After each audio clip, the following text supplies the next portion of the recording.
waxaa maanta magaalada muqdisho laga baasi doonaa tartanka xiisaha badan ee degmooyinka gobolka banaadir ee kubadda cagta. tartanka degmooyinka ee gobolka banaadir ayaa maanta waxaa shucladiisa laga daari doonaa garoonka Engineer Yariso Stadium ex Banaadir Stadium ee dhaca degmada Cabdicasiis. caadiyan tartankan waxaa la qabtaa sanadkii mar waxaana ka qayb gala 17 degmo ee hoos yimaada gobolka banaadir.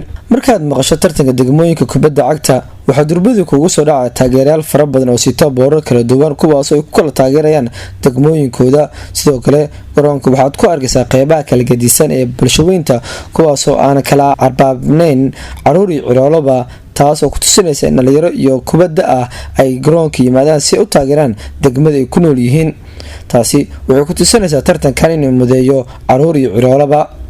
tan iyo markii la bedelay magaca garoonka Banaadir Stadium loona bixiyay Engineer Yariso waa markii ugu horeysay tartan heer caalami ah lagu dheelo. koobkan waxaa difaacanaysa degmada Waaberi oo sanadkii ugu dambeeyay la qabto tartankan 2017 ku guuleysatay iyadoo ka qaaday degmada Shibis.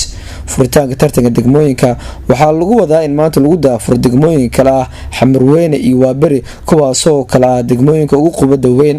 Waaberi iyo Xamarweyne waxaa ka dhaxay xifaaltan kubadeed iyadoo la xasuusto finaalkii tartanka degmooyinka sanadii 2014 in labadan degmo isku arkeen finaalka inkastoo xilligaas ay ku guuleysatay degmada Xamarweyne ay wateen ciyaartooy fara badan. degmooyinkan ayaa maalmihii ugu dambeeyay waxay tababar adag ugu jireen diyaargarowga tartanka degmooyinka gobolka Banaadir.